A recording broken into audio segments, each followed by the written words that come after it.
You're welcome to Star Stage. Star Stage, Star Stage โชว์ลีลาอลังการ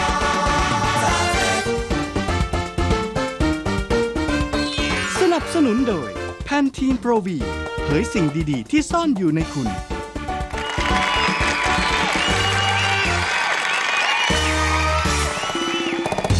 You're welcome to Star Stage. Star Stage, Star Stage โชว์ลีลาอลังการบนเวทีที่ยิ่งใหญ่ปลายรับไว้ทั้งวงการเหล่าดาราร่วมสร้างตำนานโชว์อลังการใน Star Stage Star Stage Star Stage โชว์ลีลาอลังการเธอคนเดียวคนนี้คนดีคนสวยเธอเก่งเธอรวยและสวยกว่าใครสดใสสุดสกาวเธอเปรียบดาวบนฟ้าไกลงดงามเกินผู้ใดสวยทั้งใจสวยทั้งกาย เธอคือซุปเปอร์สตาร์ Star Stage Star Stage โชว์ลีลาอลังการ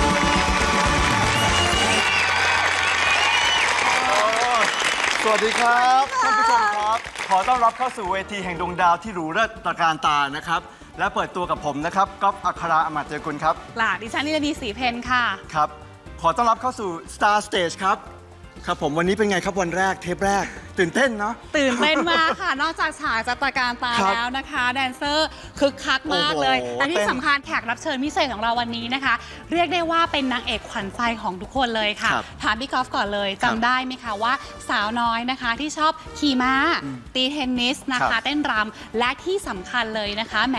น่าหลงไหลจนต้องตาต้องใจท่านชายพลปรีชาค่ะจำได้ไหมคะ โอ้โห นี่ถ้าพูดมาอย่างนี้จำได้สิครับ ค่ะ แหมผมว่าไม่มีผู้ชายคนไหนนะครับที่ไม่หลงรักเธอนะครับ ผู้หญิงก็หลงรักค่ะ ผู้หญิงก็หลงรัก ใช่ค่ะ ผมก็เป็นคนหนึ่งครับที่หลงรักเหมือนกันนะครับ ใครครับ ยังไม่บอกตอนนี้ค่ะ แต่ว่าตอนนี้นะคะนางเอกท่านนี้ค่ะ ครับ อยู่บนเวทีของเราเรียบร้อยแล้วด้วยนะคะที่สำคัญค่ะ เธอมาพร้อมกับโชว์ตระการตาหลายชุดเลยนะ ครั คะ บผม มาเริ่มกันที่โชว์แรกเลยค่ะ กับโชว์ชุดนางเอกปริศนาค่ะ ไปโชว์กันเลยครับ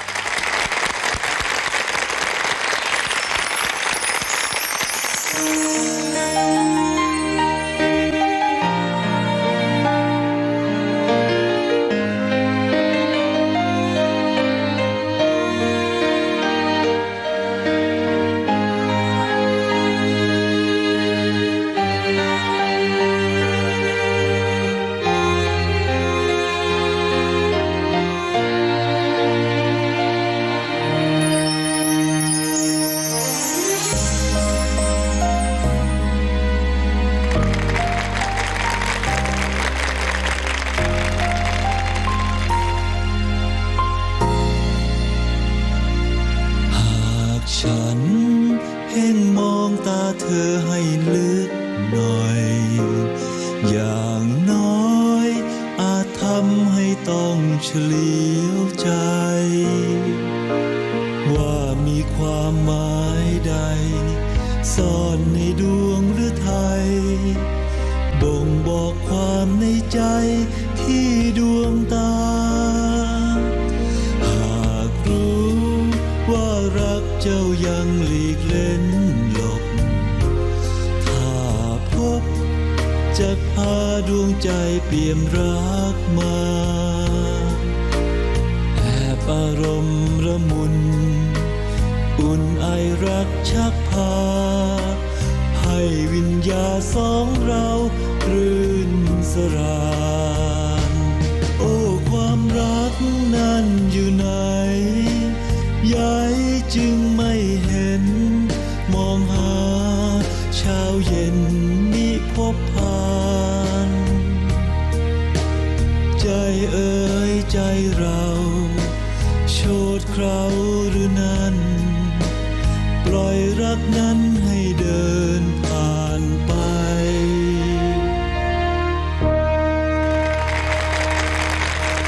โ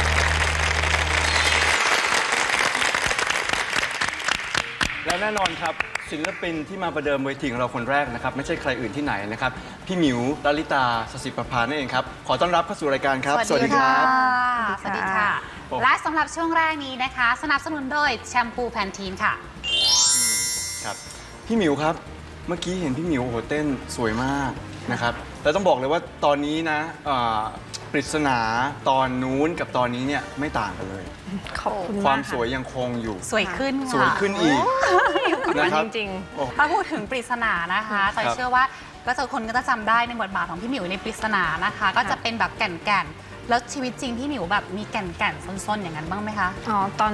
เด็กๆอะนะคะ ค่ะ ตอนวัยรุ่นอะไรเงี้ย ค่ะ ก็มีบ้างเหมือนกันค่ะคือดูเหมือนจะเรียบร้อยแต่เชื่ออะไรไม่ค่อยได้ อย่าเชื่อในสิ่งที่เห็น หลอกตาใช่ไหม หลอก คะ ตลอดเวลาคือสร้างภาพตลอดเวลา จริงๆแล้วเป็นยังไงอะตัวจริงของพี่หมิวเลยเป็นยังไงคะ จริงเหรอคะก็จริง ๆ จะเป็นคนสนุกนะคะ คือชอบซน อืม ๆแต่ก็กลัวเสียลุกอยู่ อืม ก็ แม่คอยหยิกอย่างนี้ใช่ไหม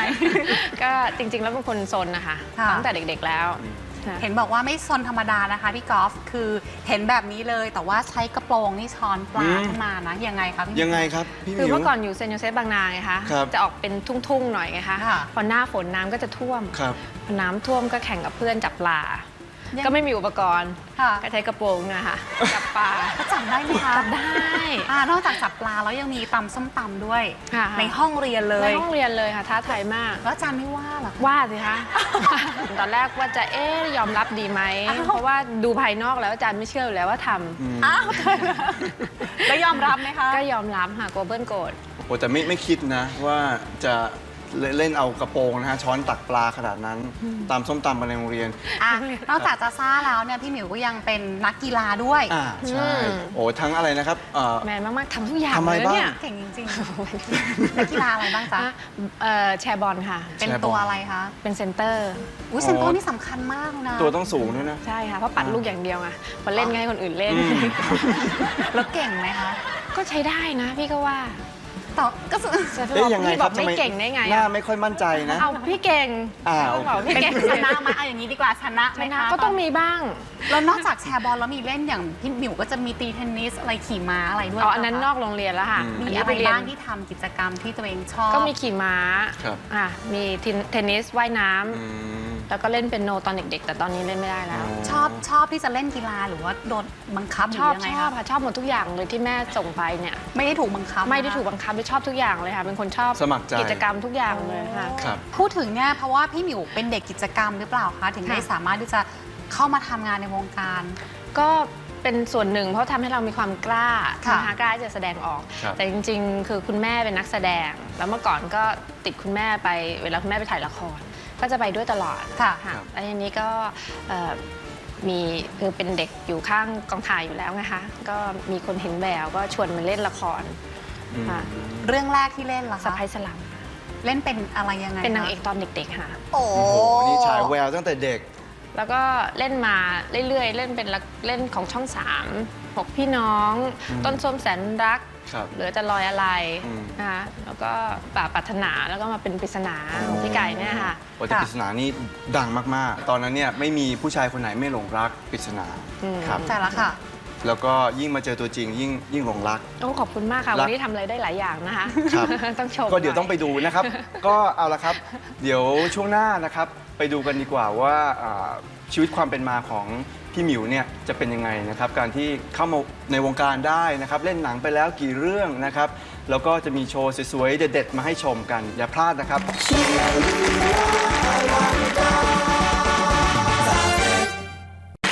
และสำหรับ Star Stage ช่วงนี้นะคะ สนับสนุนโดย Being ค่ะ Blavia LCD TV จาก Sony และ Happy โทรดอกจัน 1012 ค่ะ คุณจอยทราบไหมว่าพี่หมิวเข้าวงการมานานแค่ไหนแล้ว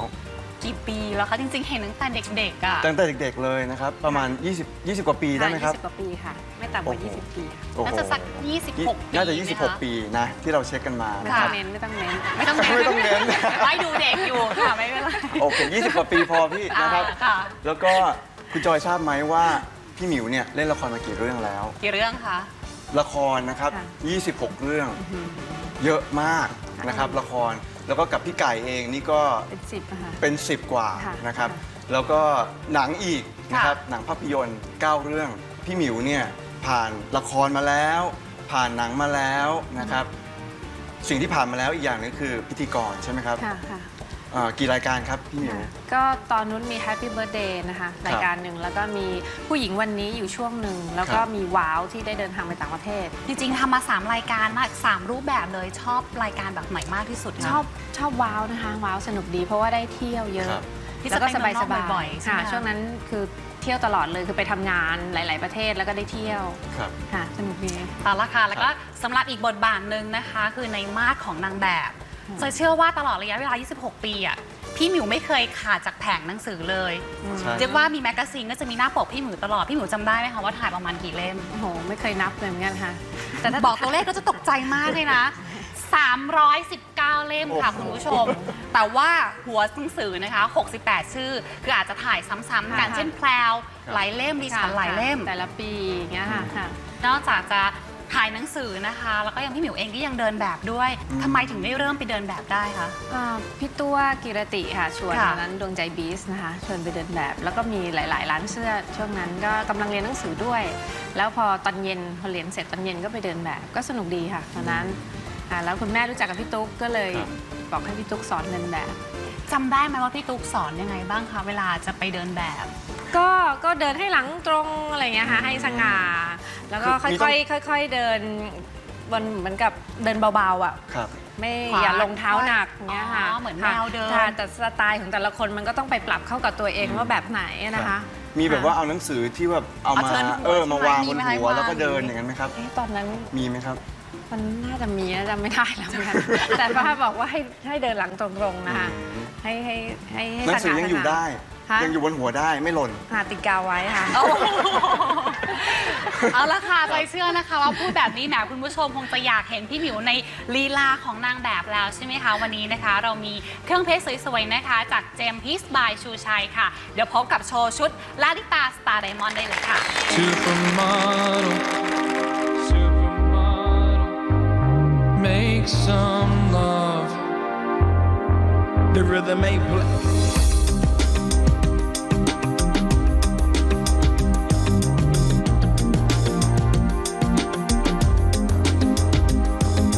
Supermodel, supermodel.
ค่ะช่วงนี้นะคะสนับสนุนโดย Carnation Nokia 2626 และสบู่ Protect Icy Cool ค่ะ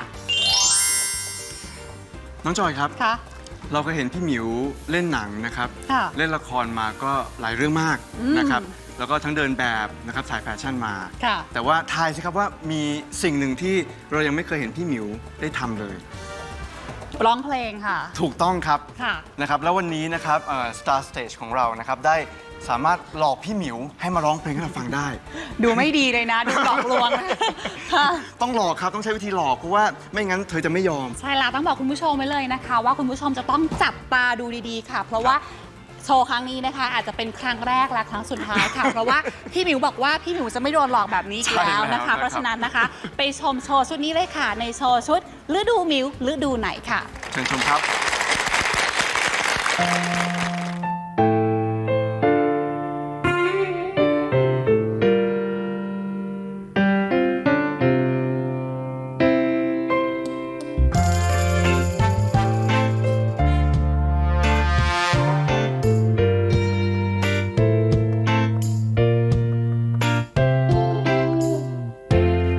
หากเปรียบกับชีวิตของ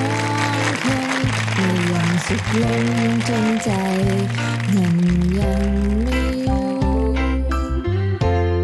ก็คงเปรียบได้กับฤดูคงเป็นฤดูที่แสนสดใสแต่ถ้าวันหนึ่งวันไหนที่ใจเจ็บจนทุกข์ดังพายุที่โหมเข้าใส่บอกกับตัวเองเอาไว้ความเจ็บต้องมีวันหายไม่ต่างอะไรที่เราต้องเจอทุกฤดูอดทนเวลาที่ฝนพรำอย่างน้อยก็ทำให้เราได้เห็นถึงความแตกต่างเมื่อวันเวลาที่ฝนจางฟ้าก็คงสว่างและทำให้เราได้เข้าใจว่ามันคุ้มค่าแค่ไหนที่เฝ้ารอ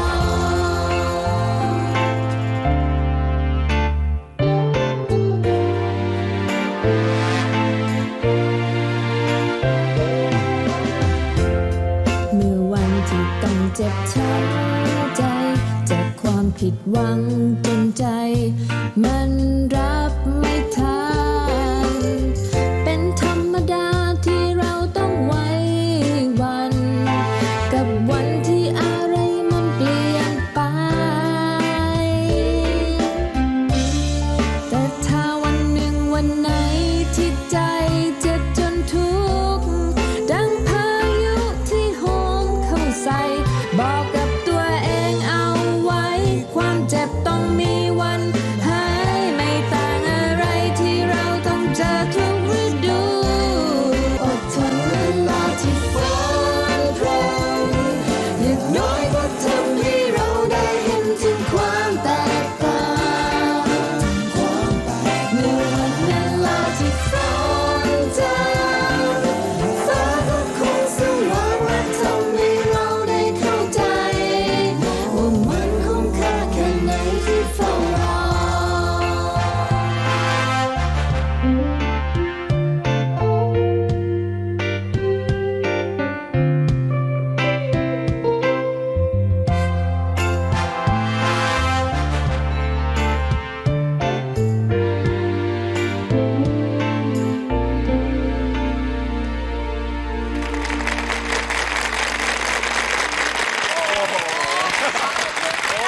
ี่หมิวครับ เป็นยังไงบ้างคะพี่หมิว สุดยอด เจ็บคอนิดหน่อย น้ำหน่อยไหมคะ เชิญขอ น้ำหน่อยไหมคะ น้ำครับ น้ำหน่อยไหม ได้ คะ ค่ะขอบคุณมากค่ะ คือเมื่อกี้ใช้พลังเสียงไปเยอะ เอาอย่างนี้ มาก ค่ะพี่หมิวขาในฐานะที่พี่กอล์ฟเนี่ยนะ ครั คะ บ เขาเป็นนักร้องนะคะเดี๋ยวจะให้เป็นแบบว่าคอมเมนเตเตอร์ค่ะ เมื่อกี้ เป็นยังไงบ้างคะกับโชว์เมื่อสักครู่นี้ เมื่อกี้นะครับเปิดมานี่ท่าเนี่ย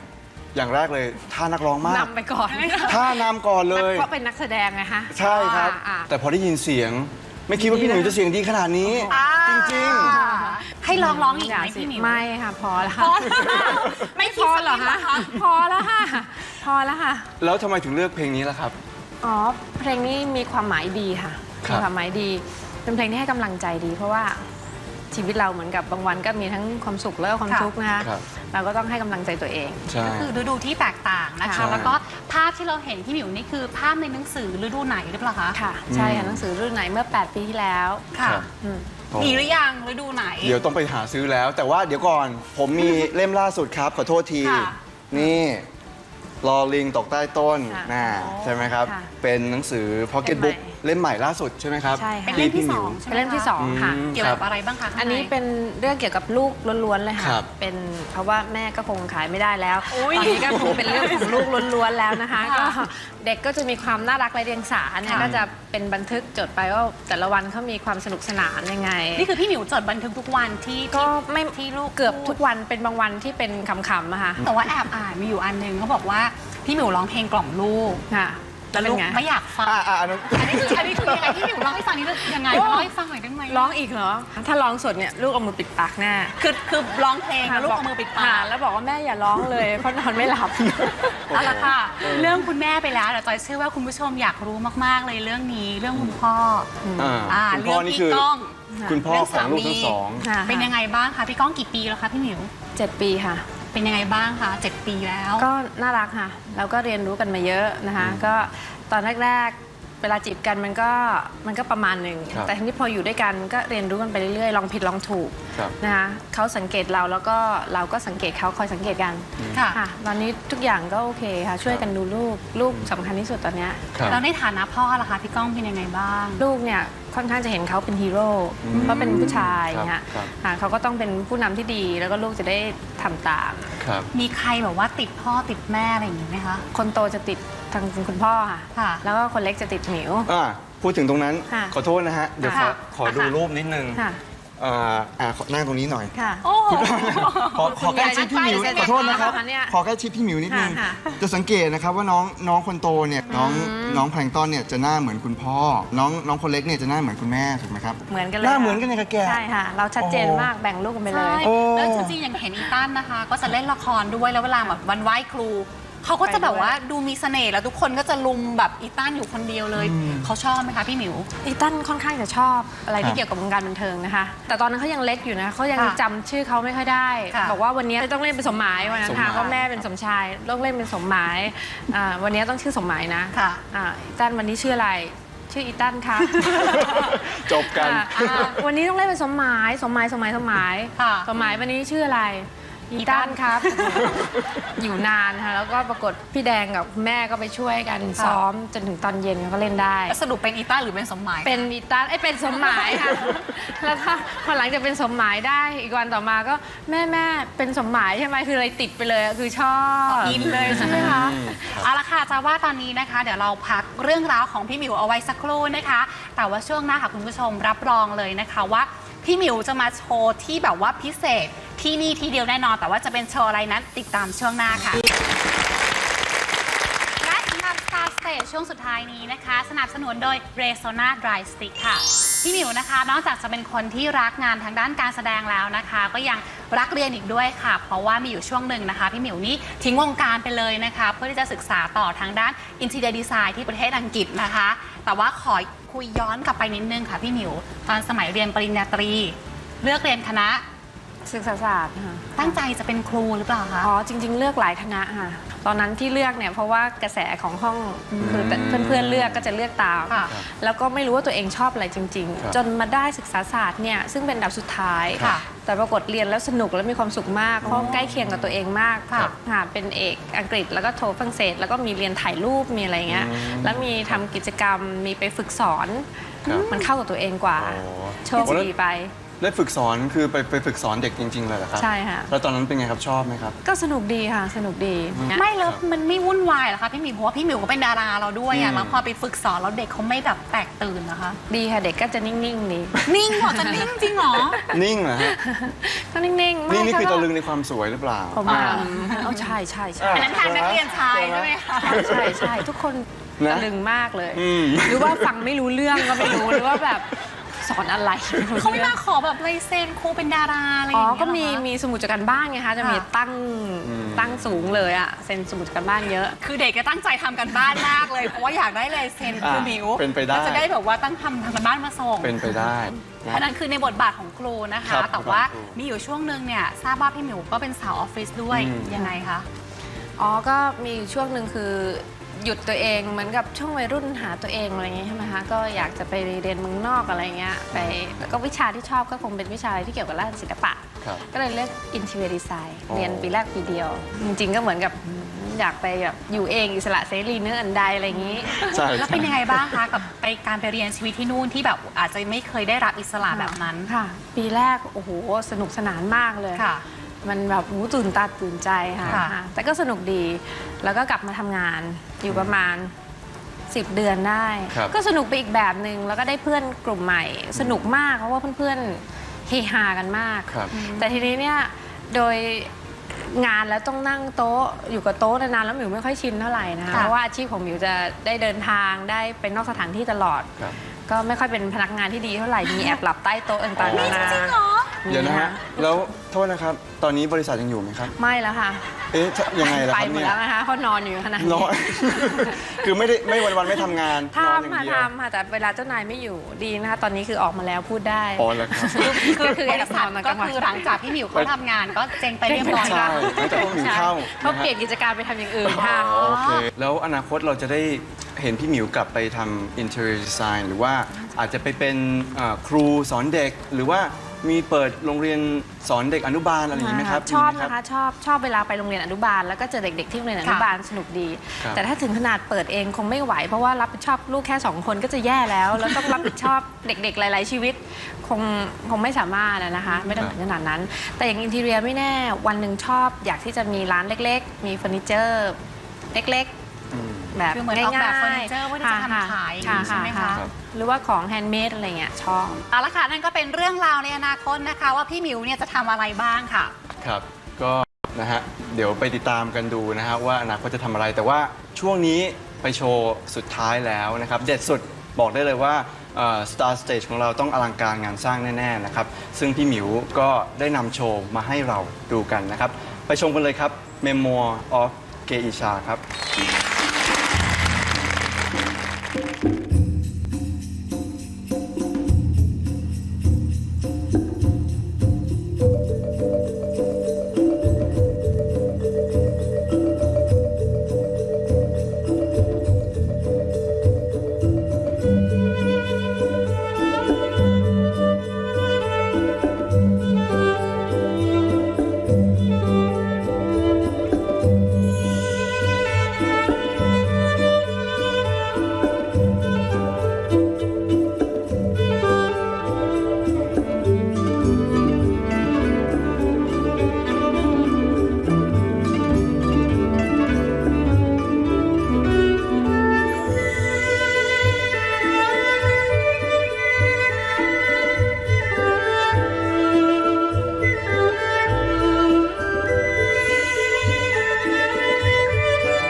สวยงามมากๆเลยค่ะ ให้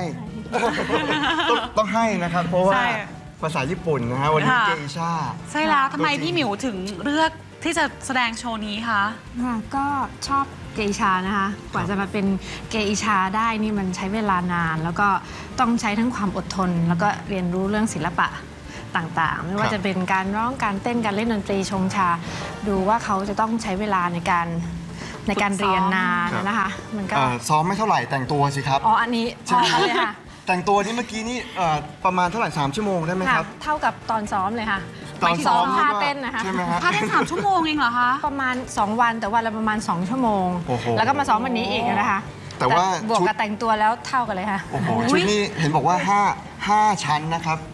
คุณจอย แต่ว่าชุดนี้ก็คือมาจากญี่ปุ่นเลยใช่ไหมคะ ค่ะอันนี้ เห็ ของ ว่าใร แท้ มา ค่ะ คนญี่ปุ่นก็มาแต่งให้ด้วย ค่ะคุณโอกาตะค่ะ สั่งตรงมาเลย ค่ะ โอ้โห สวยงามมากๆค่ะ สวยนะครับ เอาละค่ะวันนี้ สวยงามมากนะ ใช่ ครับ แล้วค่ะ เรามีของที่ระลึกมอบให้จากทางรายการด้วยนะคะ ครับ เป็น